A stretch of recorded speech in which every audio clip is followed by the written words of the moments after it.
May tanong ulit ako, pwede pa explain yung SL at TP, saka pwede gawa ka example sa MetaTrader 5, gawa ka ng demo para mag-gets ko. So, SL, stop loss, TP, take profit. So, ganoon lang yun. And your trade, pwede siyang magawa automatically. So, pakita ko na lang sa screen record natin. Okay, so ito na nga no, ang ating MetaTrader 5. Okay. So very easy lang yung pag-connect na MetaTrader 5. So gawa ka lang ng account with Vantage Markets, and then sa profile mo gawa ka ng live account, and then from there bibigyan ka ng username and password na pwede mong i-connect. Yun, ma-receive mo yun via email na pwede mo i-connect with MetaTrader 5. So, you just need to make sure na tama lahat ng details, and you can easily connect itong MetaTrader mo, yung account mo with Vantage here sa MetaTrader. So, let's start. Dito sa top right corner, may one-click trading dito. So, make sure na i-activate nyo yan. So, very simple. Very easy to use kapag naka one-click trading ka. So, para sa akin, mabilisan siya and medyo mas iwas ka sa error kapag ganito yung ginagamit mo yung one-click trading instead of i-input mo yung mga details, no?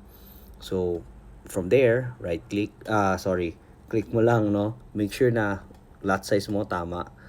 Yan. So, depende yan sa account size mo, yung lot size mo.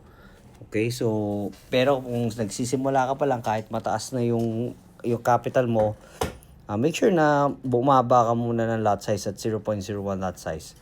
Okay, so from here, ayan, so let's say nakapag-analyze ka na and you see that the market is now going down, no? So this is silver, and we want to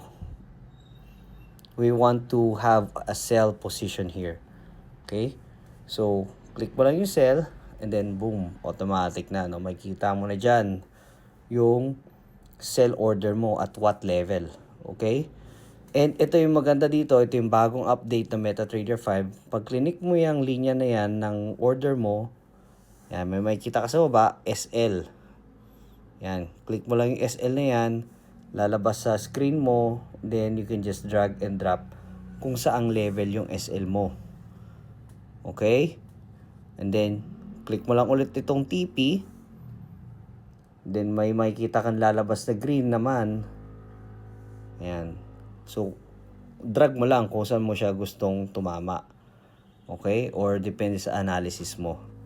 Right? So, syempre, pag sell ka, dapat bumagsak si market. Kaya yung TP mo nasa baba. Okay? Yung SL mo nasa taas. Kasi, that's against your position.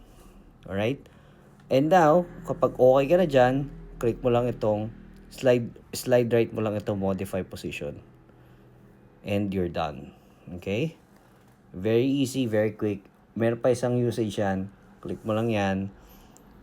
Then, taas mo. Ayan. So, pwede mo nang baguhin ngayon in input mo kung paano. Okay? So, kung paano mo siya gustong kung saan mo siya gustong tumama, itong SL mo, itong TP mo, no?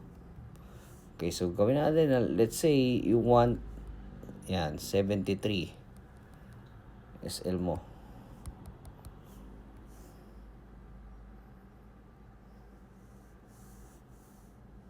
Okay. So 74. Okay, so medyo nagkalituan tayo dun, no? 75. Yan, 75, no?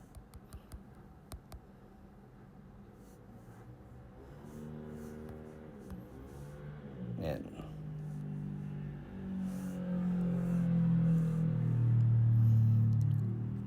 Okay, so meron din ditong pips, merong USD, pero I would say na, ayan, pag USD, pagka based on dollars yung ano mo, yung SL and TP mo. Okay, diyan mo ilagay. And if you want to close it, Ayan, so click mo lang itong close or pwede rin naman dito. Ito yung pinakamabilis na ginawa nila. No? I-slide right mo lang. Pag clinic mo yung entry mo na yan, click mo lang, slide right, close. Okay? So dyan mo lang siya makikita.